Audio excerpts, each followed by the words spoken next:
Jake Harris had been hauling cargo across the Andromeda trade routes for 3 years. A simple man content with long jumps through silent stars, cheap coffee, and the quiet hum of a freighter engine.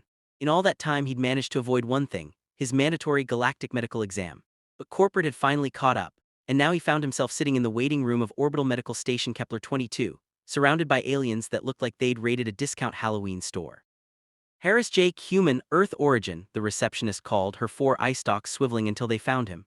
Jake stood 6 feet of human solidity, and several smaller aliens skittered out of his path as if he might bite. He'd gotten used to that. Apparently humans had a reputation out here. He never understood why he was just a cargo pilot who liked pepperoni pizza and old sitcoms. Hardly terrifying.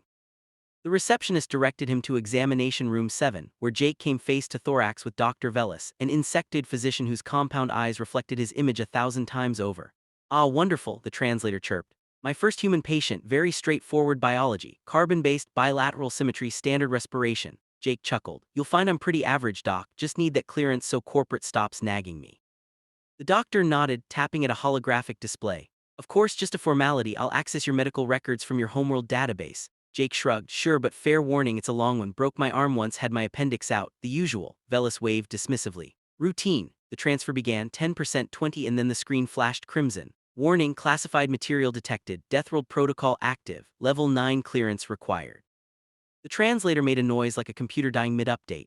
Velis froze, antenna twitching. "This must be an error, Deathworld protocol." Jake frowned. "Is that like a virus scan? I feel fine." The door hissed open and a gelatinous administrator oozed in, nameplate shimmering. "Quern, who initiated a level 9 security download? Do you have any idea the paperwork this creates?" Jake raised his hands. "It's just my medical file, from Earth." Quern's entire form rippled. "Earth?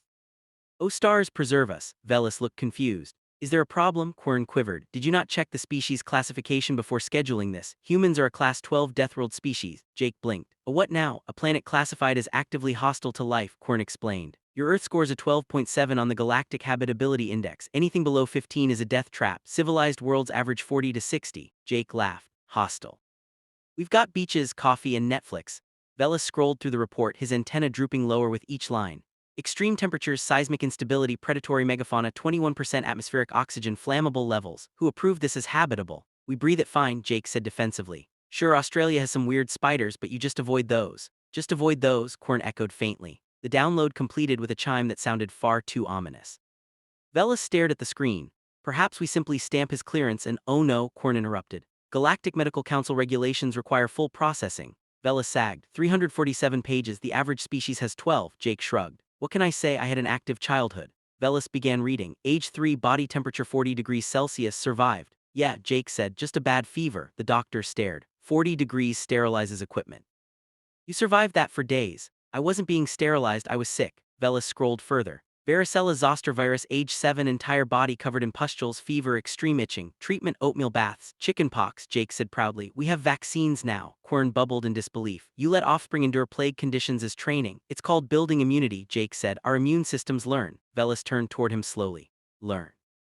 Your immune systems adapt from infection." "Yeah, that's how biology works." Velis whispered. "Most species die when exposed to new pathogens." His antenna quivered as he scrolled. "Fractured bones, punctures, trauma, all healed naturally. Your endoskeleton repairs itself." "That's what bones do," Jake said. "They heal." Velis looked horrified. "You break them recreationally. Football, boxing, skateboarding, these are sports." Jake hesitated. "Okay, maybe not the breaking part." "Appendectomy," Velis read. "Removal of internal organ under anesthesia, discharged same day. You were poisoned unconscious and cut open and call that outpatient care." "Pretty standard," Jake replied. Velis' translator made a distressed squeal. "Dental records," he whispered. "You allow drilling into your jawbones for maintenance." Jake grinned. "Root canal, everyone does it." "Everyone," Velis muttered in disbelief. He moved on, voice shaking. "Immunization records, finally something simple."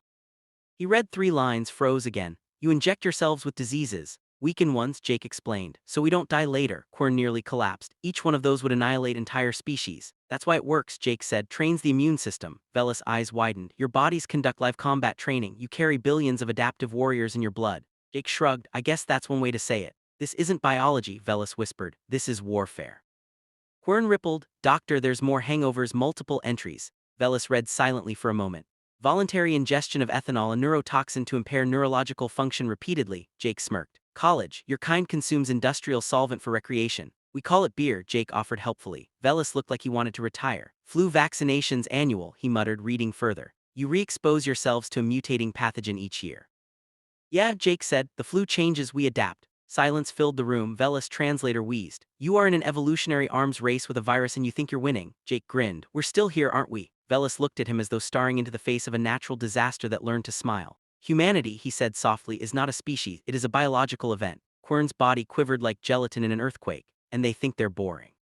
Jake signed the clearance form casually. "So am I cleared to fly?" Velis stamped the form so fast his claws blurred. "Yes, please leave before the council realizes I examined you without containment protocols." Jake chuckled, standing to go. "Appreciate it, Doc. Stay safe out there." The door slid shut behind him, leaving only the stunned silence of two aliens who had just learned what Earth truly was. Velis stared at the screen, voice barely a whisper. "If this is an average human, I pray we never meet an exceptional one." And somewhere out in the dark between the stars, the Galactic Medical Council quietly updated its records. Warning: species, human, origin, Earth, classification, Deathworld, Class 12, proceed with caution.